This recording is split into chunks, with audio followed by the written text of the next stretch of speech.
Now. On 105.9 FM and streaming worldwide on the WMAL app. O'Connor and Company. It's 5:06 on O'Connor and Company. It's Wednesday morning, and we are ready to go. Coming up at 6:35, Dr. Martin Kulldorff. Remember him? He was that professor at Harvard who said, acquired immunity from COVID is much more effective than anything that these vaccine shots are doing for you. Remember that guy when he said that? Yeah, Harvard just fired him. But Claudine Gay is still being paid. Sure, are you kidding? That's Millions. what matters. 7:05, Brent Bozell from the Media Research Center. At 8:05, Byron York from the Washington Examiner. And at 8:35, Maryland Senator Justin Reedy on the largest tax increase proposed in Maryland history. What happened, Governor Westmore? I thought we were going to leave no one behind. We leave no one behind as long as you give us all your money. And we're going to be here for you. Alongside Julie Gunlock, I am Larry O'Connor. Oh, and also, Julie, mark this down at 7:30. 7:35. Look at you grabbing a pen. She's ready to mark it down. No, I'm not. At 7:35, we have a big announcement to make here. Okay. A major WMAL announcement that everyone will want to hear. That's coming up at 7:35. All right, so yesterday, we had some gigantic, huge, groundbreaking news coming out of England. Mm-hmm. The National Health Service made an announcement. And I just want you to hear how Sky News reported it here, because when you hear the words actually delivered from a news reporter, from a news anchor, I don't know why, but it's cathartic and sort of has bigger impact. Listen. Let's just bring you a bit of breaking news, which may be of interest to some of you. It's about puberty blockers. Now, these are drugs that are used to delay the changes of puberty in transgender youngsters.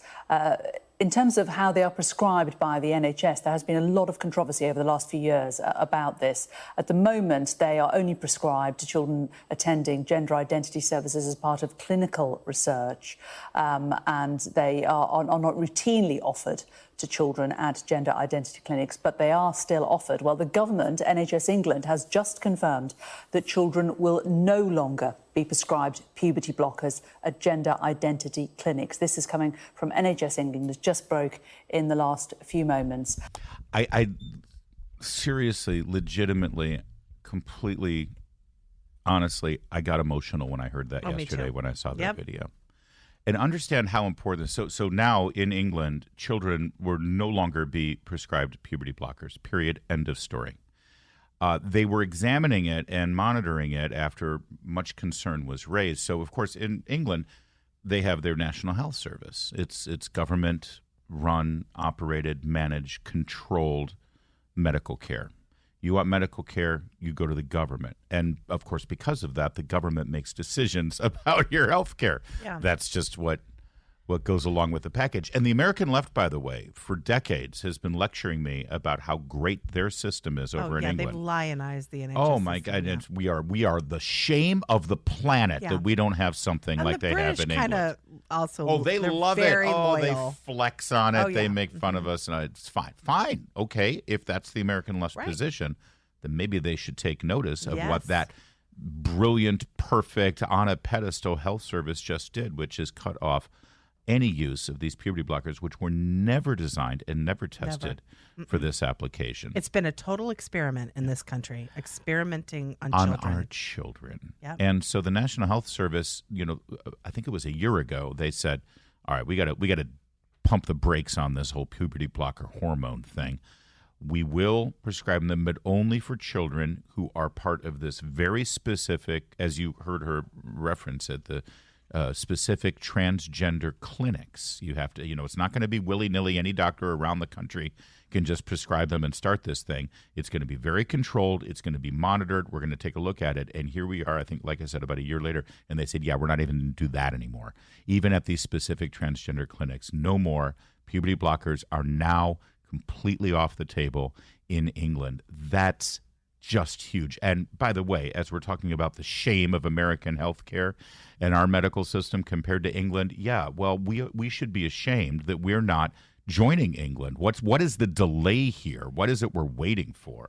England has been walking back this whole gender sort of fever over the last couple years. Tavistock was a major gender clinic. They did.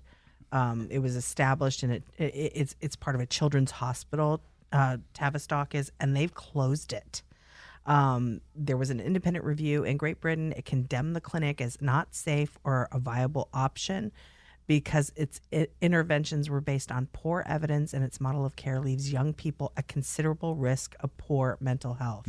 So England, and we've seen this also in Sweden and some Nordic countries, Europe basically and Great Britain have been walking all of this back, and the U.S. is still at its highest fever pitch right now. That's with right. gender. Because tons of people are making money on warping our children's bodies. Exactly. And so important that you understand the and let's just be clear here.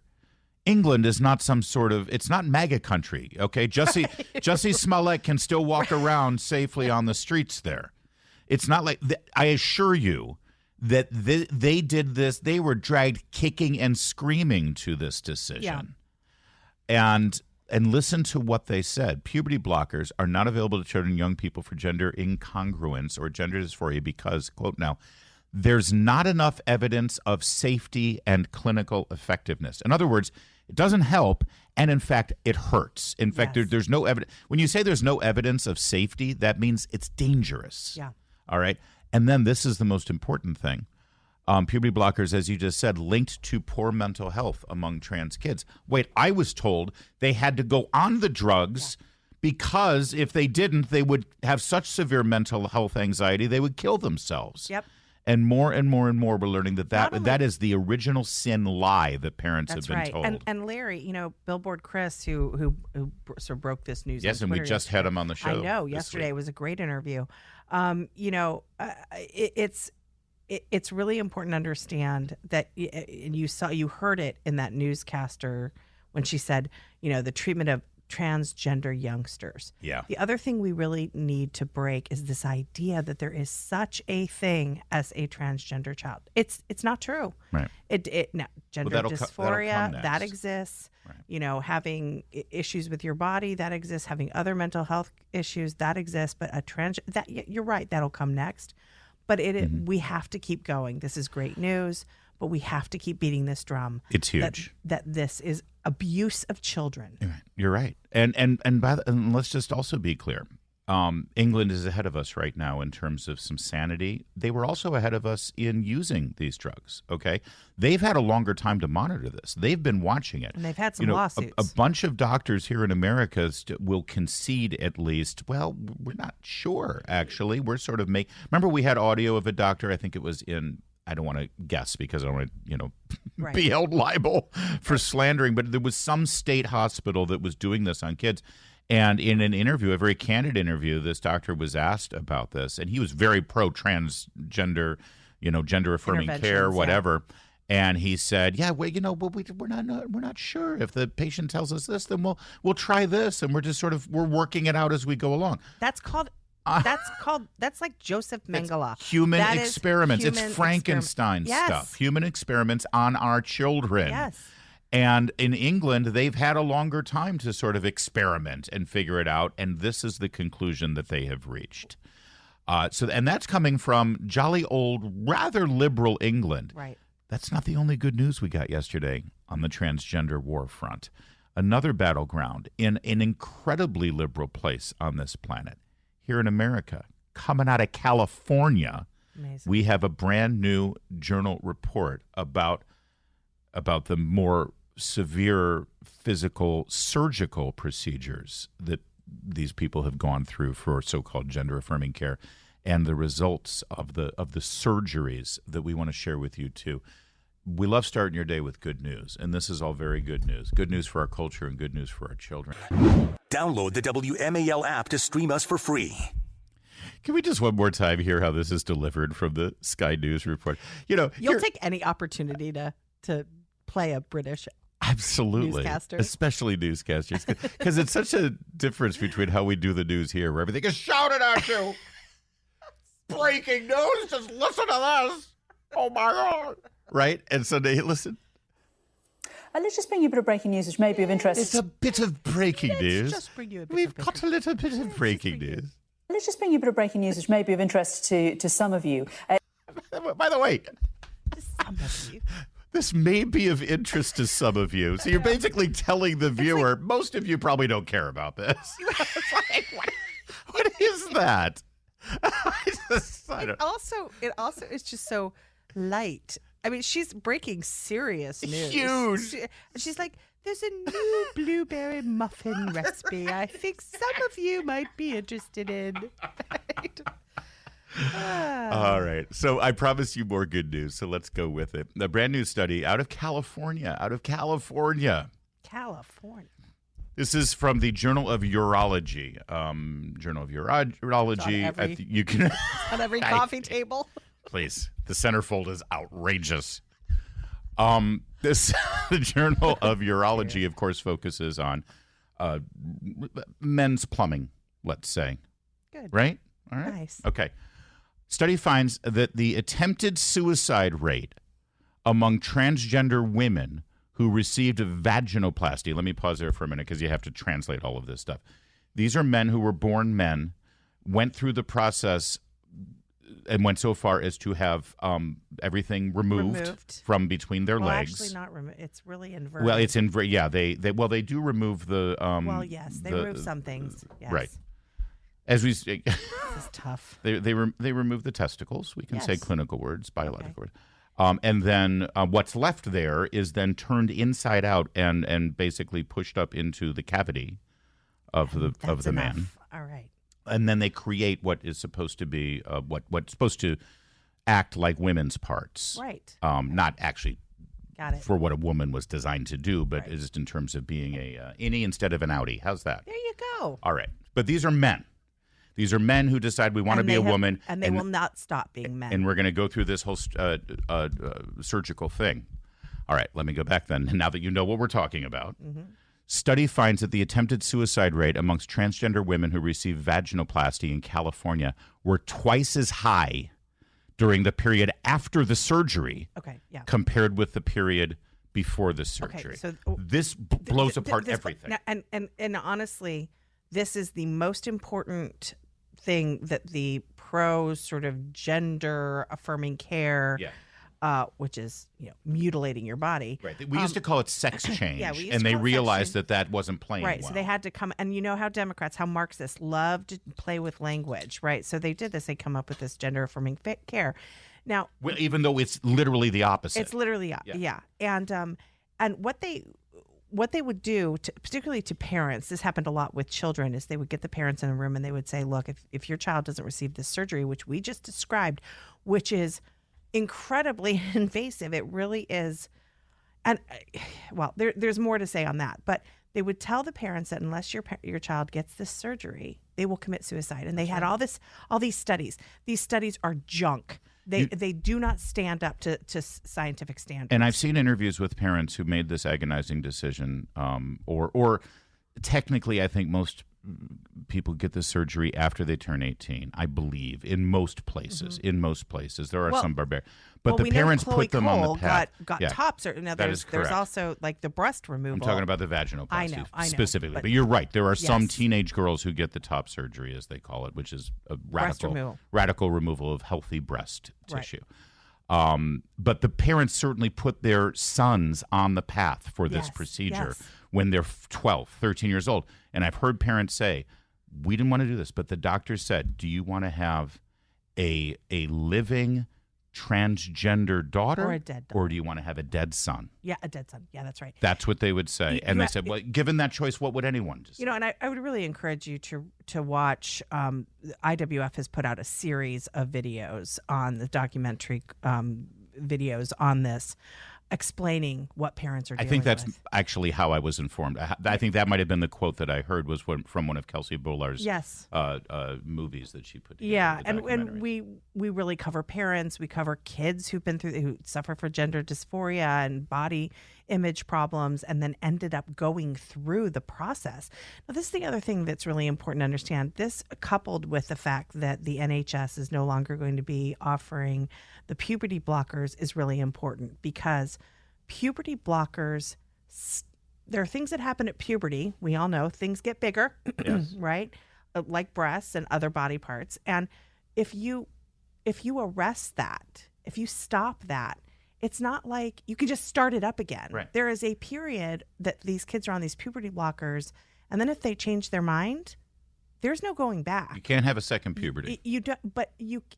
Oh no! But you know what the doctor will say? Oh, we got drugs for that too. We got drugs for that. We'll just we'll just have a fake puberty and we'll shoot you full of hormones.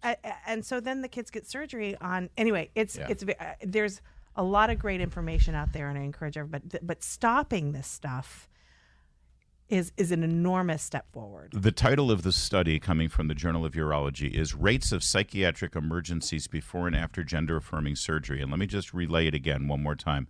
Young men who go through the sexual change procedure that actually is a surgical procedure that changes their genitalia 2 years before that surgery versus 2 years after that surgery, the rate of suicide is twice as high after the surgery than before the surgery. In other words, you leave their body alone and they're more likely not to commit suicide. Yeah. It's the opposite of what parents have been told. Where is this? Where's our breaking news anchor delivering this? Right. Where's Wolf Blitzer saying, well, we've got a bit of breaking news that might be of interest to some people? It'll never happen. Well, it won't happen yet. It's going to happen. Now on 105.9 FM and streaming worldwide on the WMAL app. O'Connor and Company. Coming up in 5:36, we're going to speak with, it's O'Connor and Company. Alongside Julie Gunlock, I am Larry O'Connor. And coming up at 6:35, we're going to talk to Dr. Martin Kulldorff. Up until yesterday, he was a professor at Harvard. In a minute, we're going to tell you his story. And then, so just hold tight a second. 7:05, Brent Bozell. 8:05, Byron York of The Examiner. And then at 8:35, Maryland Senator Justin Reedy on big tax increase planned for Maryland. Also at 7:35, circle that. We're going to have a huge WMAL announcement that we'll share with you. So, Julie, Dr. Martin Kulldorff, I don't know if you remember him. We used to speak with him on the air during the lockdown. He's a biostatistician and an epidemiologist. In other words, he is literally the expert on how diseases spread. Right. Which, of course, by the way, makes you an expert on how to keep a disease from spreading. Yep. Right? And he's at Harvard, which, up until about a minute and a half ago was actually a respected university. It's been a little longer than that. Okay. But I think it's fair to say that he probably knows what he's talking about when it comes to this. It's not like he had a liberal arts degree or something from Harvard. I mean, he's he's not a doctor like Jill, but... Exactly. So all during the pandemic, he was sort of raising his hand in the back of the room saying, you people don't know what you're talking about. Right. And you're doing everything wrong. And the people who were telling you to do these things are not really trained doctors like me. They're politicians, or they work in the government, Dr. Fauci, and they have a different interest in mind rather than just solving the problem. And I think that's kind of fair to say.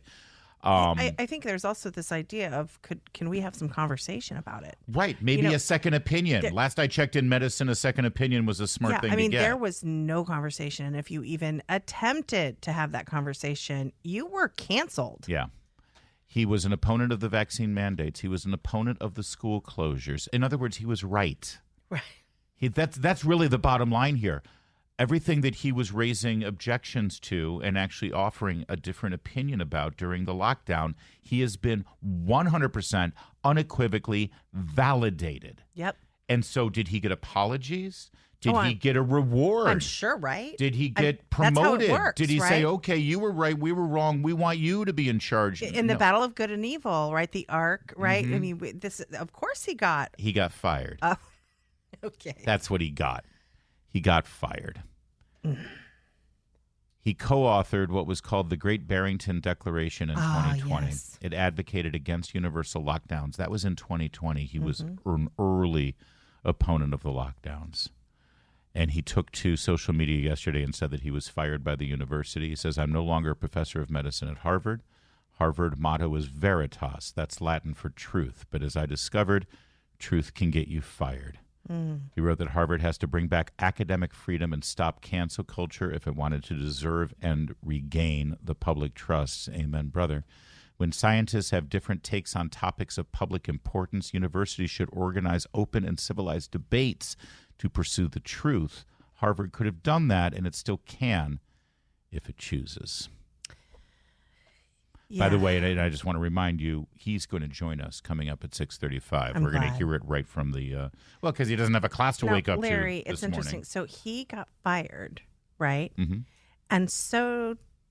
And Claudine Gay had to step down from the presidency, right? She was sort of, but I don't know, was she actually fired from the presidency of Harvard, or I think she did was asked to resign, Yeah, she asked and her, she retained but her let salary. But let me ask, isn't she still teaching there? Yes, she is. That is correct. Serial plagiarist who also bends over backwards and makes apologies for students who support terrorism. That's right. And the murder of Jews. Yeah. The reaction across the board was pretty stark, at least from, well, it's actually, I want to say, not just from conservative commentators, but also from other doctors in the field who thought that this was, outrageous. Dr. Simon Godek points out there's a person named Alistair McAlpine, a doctor, a pediatrician. He uses he, him pronouns, by the way. He's discriminated against the unvaccinated and spread misinformation for 4 years. He would comment on Martin Kulldorff's proper and correct statements on social media. Assessments, yes. Right. And he said that he was publicly undermining public health and spreading misinformation. Mm-hmm. He would say, this is Dr. Alistair McAlpine saying, the COVID vaccines are incredibly effective, 100% against severe disease. That's just an outright lie. Yep. The vaccines are very, very safe. Severe reactions, 0.005% at worst, no deaths. That's a lie. A complete lie. Martin Kulldorff now lost his professorship at Harvard for telling the truth. Dr. Alistair McAlpine is still completely intact in his profession. And this is the liars are rewarded. Yeah, and don't forget, and the truth tellers are punished. And don't forget, 2 years ago, Emily Oster, who's a favorite with a lot of, she wrote all those books on staying calm during pregnancy and trying to sort of ignore all the hysterical people saying, don't touch a cup of coffee or eat a can of tuna fish. Shortly after things opened up again, she wrote this piece for The Atlantic saying, we should just give everybody amnesty. We should just forget about it. Let's just and forgive just and forget. It was the fog of war. I swear I broke out in hives when I read that article, because amnesty means forgetting, and it means no accountability, and it means they'll do it again. Mm-hmm. And this is another example of this. Oh yeah, This far on, we know the horror of what they did during COVID. It's not the people who advocated for those damaging lockdowns that need amnesty, because they're still in positions of power. That's right. It's the people who were right. and who pushed back against it, who are being fired. They're the ones who still need paying a safety. price. They need protection. It's depressing and horrible. We started the day with really good news in the scientific and academic world, and now we want to punch someone. All right, Dr. Martin Kulldorff, the center of this, as he's just lost his job at Harvard. He will be our guest to tell his story and what happened behind the scenes there during all of this. He's going to join us at 6:35. Right now it's 5:43. Making sense of your world. I can't believe this. News Talk 105.9 WMAL. And I am so with you. Making sense of the news. It's 5:48 now as we continue our march through this Wednesday morning. Have you ever? I've always wanted to go to Hungary. Budapest looks amazing. Oh, yes. And what an absolutely. incredible history. And I don't know about you, every single person that I've met from Hungary is fascinating. Yeah. And I want to spend time with them, and including our friend Sebastian Gorka. I mean, it's like the greatest accent. Who has a British accent, actually, strangely. Well, yeah, because his family fled the commies, and he was raised in England. But he's Gorka. Yeah. That's someone has a theory that he was actually born in Des Moines, Iowa. And he just we got to figure out a way to the Madonna British accent. Exactly. We got to figure out a way to separate ourselves from the pack here. I've got an idea. No, he's legit. He's legit Hungarian Brit. And I've seen pictures of him. He was with the British military. I have an idea. I have an idea. The Des Moines accent doesn't sell nearly as well. I hope he's not tuning in right now. He's probably got one of those searches on his name. Totally. Right, like Spicer has. See, now Spicer has to pay an extra $2 because I said his name. He's going to get an alert when he wakes up this morning. Oh, what did he say about me now? All right, anyway, back to Hungary. Viktor Orban, who apparently there's mixed feelings about Viktor Orban. He is either an incredible pro-Hungarian fighter for their culture and their history and their tradition against the communists, or he's an authoritarian dictator. And it certainly couldn't be anything in between, right? Yeah. I can tell you this, the people of Hungary seem to like him, and they certainly like what he's doing. And he pushes back against woke stuff, which, I mean, right now, if you're pushing back against woke, you're already 50% an ally of mine, and now I just need to do some more research on you. Well, Joe Biden, in his attempt to attack Donald Trump, raised Viktor Orban and Hungary in a speech that he could barely make his way through, but struggle with me and listen to what he had to say. I can tell you a lot about a person who he keeps company with. And yesterday he was hosting at his club Viktor Orban, who says he doesn't think democracy works. Call him a fantastic leader. Seriously. He's been sucking up to win him. Anyway. To want to build dictators and authoritarian thugs all around the world. And then his brain broke, and then there was nothing more. Slurring, God. But that's the president of the United States in a campaign speech calling our ally, our NATO ally, Hungary, calling their president, or their prime minister, excuse me, a dictator. Which, that has significant meaning. If the American president is calling a NATO ally a dictator... That has huge international ramifications. Yeah. Yesterday, Jackie Henrik from Fox News at the White House briefing asked Jake Sullivan, the national security advisor, to clarify our position. Is it the American government, the Biden administration's position, that Hungary is now a dictatorship? Is it the position of the United States government that Hungary, a NATO ally, is a dictatorship? I know why you're asking the question. I'm not going to speak on behalf of the Biden campaign. You should direct those questions to the campaign. What I will say as the Biden administration is that we have made no bones about our deep concerns about Hungary's assault on democratic institutions, including the judiciary, Hungary's corruption, and other erosion of democracy in Hungary from the leadership there. That is something we have been deeply concerned about. Okay, so obviously, did you get an answer to the question, which is it the position of the United States that Hungary is a dictatorship? Because the president of the United States just said Hungary is a dictatorship. And Jake Sullivan is the national security advisor, and he said, well, that you should direct that to the campaign. It's like, no. Just because the president is campaigning doesn't mean he stops being president. Yeah. Right? And so Jackie tried to follow up on this. It's not the position officially that Hungary is a dictatorship. I've heard your concerns voiced before, and I know you don't want to comment on the campaign, but typically a foreign policy statement of that magnitude would be made with, some coordination. It wouldn't happen at the footnote of a campaign email. So without talking about this campaign specifically, is it the position of the U.S. officially that Hungary under Orban is a dictatorship? Again, it seems like the question you're asking is really about the campaign, so I think you should direct it to the campaign. I literally just stated what our position is. But it's not. She literally was not asking about the campaign. That's right. And he just wants to say, well, that's a question for the campaign. So I guess when Joe Biden's campaigning, it doesn't matter what he says. Because none of it counts. Let's be honest. Let's be truthful here. The reason is because Trump and Orban have a strong relationship. Yeah. And Hungary has strong immigration policies. It's a very safe country. This all rattles Biden. Yeah, listen, Orban might be a dictator. I don't know. I'm not a national security expert. He's supposed to be the national security expert, and he speaks on behalf of our government. But you are right. This is about, in fact, it's even more than just Trump having a good relationship with him.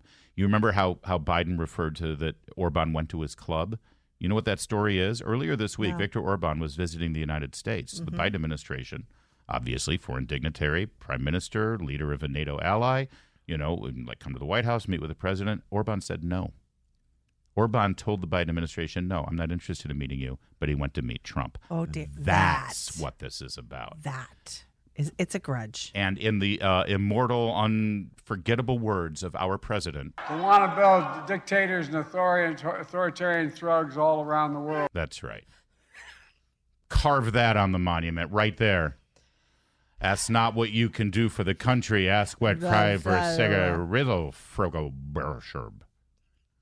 It's a static.